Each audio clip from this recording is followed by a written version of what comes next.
Doctor Ahmad Ayaz, एक शख्स अगर अपना गुर्दा किसी को अत्या करता है तो क्या वो इंसान हमेशा के लिए कमज़ोर या बीमार हो जाता है? गुर्दे फेल होने का मसला या एंड स्टेज रीनल डिजीज़ का मसला पाकिस्तान में बहुत कॉमन है और ट्रांसप्लांट इसकी बेस्ट ऑप्शन होती है, लेकिन बेसिकली डोनर की कमी की वजह से या ऑर्गन की कमी की वजह से अक्सर पेशेंट डायलिसिस पे ही रहते हैं और डायलिसिस के साथ ही ज़िंदगी गुजारते हैं। पाकिस्तान के लॉ के मुताबिक बेसिकली गुर्दा अतिया आपके फैमिली मेम्बर ही कर सकते हैं और कुछ स्पेसिफिक कंडीशन में बाहर से भी आप ले सकते हैं। तो गुर्दा अतिया करना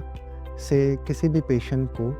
कोई मसला नहीं होता, बल्कि अल्लाह ताला ने इंसान को 2 गुर्दे अता किए हैं, उसको सिर्फ एक गुर्दे की ज़रूरत है, उसको एक एक्स्ट्रा गुर्दा दिया है। अगर आपके रिलेटिव में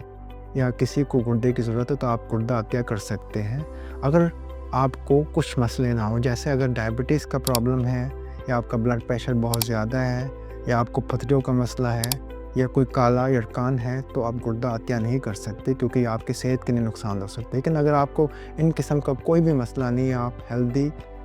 इंडिविजुअल है, चाहे आपकी एज 18 साल से अबव है और आप 65 से कम है और आपको किसी किस्म की कोई दायमी बीमारी जैसे डायबिटीज़, हाइपरटेंशन, रीनल स्टोन का मसला नहीं है, तो आप गुर्दा अतिया कर सकते हैं। तो इसकी वजह से किसी किस्म की कोई कमज़ोरी, कोई मसला, कोई कुछ नहीं होता, बल्कि आप नॉर्मल ज़िंदगी ही गुजारते हैं जैसे आम पब्लिक गुजारती है, क्योंकि अल्लाह ताला ने आपको 2 गुर्दे अता किए हैं, लेकिन आपकी बॉडी को एक गुर्दा ही चाहिए। तो आप अगर अतिया करते हैं तो आपको किसी भी किस्म की फ़िज़िकली, मेंटली, मेडिकली कोई कॉम्प्लिकेशन नहीं होती। तो आप अतिया गुर्दा कर सकते हैं अपने रिलेटिव को जिसके गुर्दे कमज़ोर है, वो डायलिसिस पे है या उसको गुर्दे ट्रांसप्लांट की ज़रूरत है।